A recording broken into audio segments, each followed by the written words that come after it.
Hi friends, welcome back to Telugu tutorial tube. ఈ రోజు మనం కలర్ మ్యాచింగ్ ఆటోమేటిక్ గా ఎలా చేయాలి అనేది చూద్దాము. నార్మల్ గా కలర్ గ్రేడింగ్ లో వచ్చేసి మనం అడ్జస్ట్ చేసుకుంటూ ఉంటాము. ఇదేంటి అంటే ఆటోమేటిక్ గా చేస్తుంది అనమాట.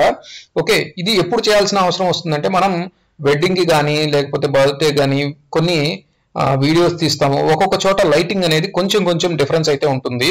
సో అలాంటప్పుడు మనం ఆటోమేటిక్ గా అడ్జస్ట్ చేసుకోవడానికి ఈ ఆప్షన్ అయితే మనకి చక్కగా ఉపయోగపడుతుంది. ఓకే, చూడండి, ఫస్ట్ ఆఫ్ ఆల్ నేను ఒక 2 వీడియోస్ అయితే తీసుకుంటున్నాను.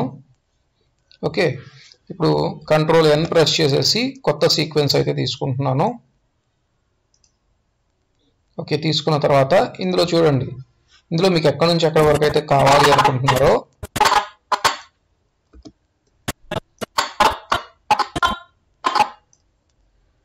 ఓకే కొంత వీడియోని మాత్రమే తీసుకొని మీరు టైమ్ లైన్లో పెట్టేసేయండి. టైమ్ లైన్లో పెట్టిన తర్వాత ఇంకొక వీడియో ఉంది కదా, ఆ వీడియోని కూడా సెలెక్ట్ చేసుకొని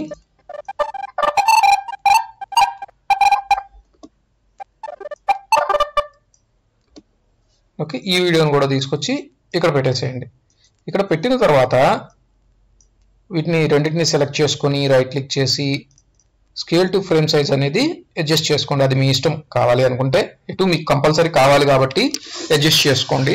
అడ్జస్ట్ చేసుకున్న తర్వాత ఇప్పుడు చూడండి, ఇక్కడ ఇది ఎలా ఉంది, ఈ వీడియోలో బ్లూయిష్గా ఉంది, ఈ వీడియోలో మెజెంటా అనేది ఎక్కువగా కనపడుతుంది నాకు. ఓకే, నేను ఇక్కడ పెట్టున్నాను కర్సరు. ఇక్కడ పెట్టిన తర్వాత ఓకే ఫ్రెండ్స్, ఇక్కడ మీకు లూమిట్రీ కలర్ అని కనబడుతుంది కదా, ఇదైతే యాక్చువల్గా ఉండదు. మీరు విండోలోకి వెళ్ళి విండోలో ఇక్కడ లూమిట్రీ కలర్ అని ఉంటుంది, ఆ లూమిట్రీ కలర్ని సెలెక్ట్ చేసుకోండి. ఈ విధంగా అయితే మీకు వస్తుంది. ఈ విధంగా వచ్చిన తర్వాత ఇక్కడ చూడండి, కలర్ వీల్స్ అని ఉంది కదా, దాని మీద క్లిక్ చేయండి. క్లిక్ చేసిన తర్వాత ఇక్కడ మీకు కంపారిజన్ వ్యూ అని కనబడుతుంది, దాని మీద ఒకసారి క్లిక్ చేయండి. చూడండి, ఈ విధంగా వస్తుంది. ఈ విధంగా వచ్చిన తర్వాత మీకు ఎక్కడున్న కలర్తో మ్యాచ్ కావాలి అనుకుంటారో చూడండి,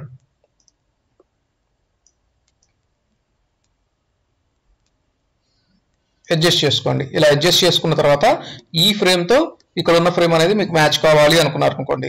ఓకే, ఇప్పుడు జస్ట్ అప్లై మ్యాచ్ అనండి. బాగా ఇక్కడ అబ్జర్వ్ చేస్తూ ఉండండి, అప్లై మ్యాచ్ అనండి. చూడండి, ఇప్పుడు ఏమైంది, మెజెంటా కూడా ఇక్కడ కలిసింది. మీకు కంట్రోల్ Z కొడుతున్నాను, ఒకసారి అబ్జర్వ్ చేయండి.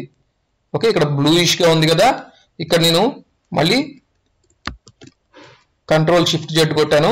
చూడండి ఏమైంది, ఇక్కడ నాకు మెజెంటా కలర్ అనేది దీనికి సెకండ్ దానికి అప్లై అయింది. సో ఈ విధంగా చేసుకోవచ్చు. అంటే పర్ఫెక్ట్గా అక్కడ ఏదైతే కలర్ ఉందో అదే రావాలని, అంటే అదే వస్తుందని అనట్లేదు, కొంచెం దానికి దగ్గరగా వస్తుంది. మీరు కొంచెం కావాలి అనుకుంటే అటు ఇటు కొంచెం అడ్జస్ట్ అయితే చేసేసుకోవచ్చు. ఓకే, అంటే మరీ డిఫరెన్స్ కనపడకుండా నీట్గా అయితే తీసుకొస్తుంది ఆటోమేటిక్గా.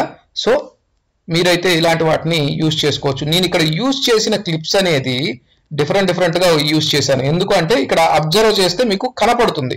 అదే మీరు తీసిన వీడియోస్ అనుకోండి, అందులో లిటిల్ బిట్ చేంజెస్ ఉంటాయి కాబట్టి సో అలాంటప్పుడు మీకు నేను చూపించినా కూడా అర్థం కాదు. సో అందుకని నేను తీసుకొని చేస్తున్నాను.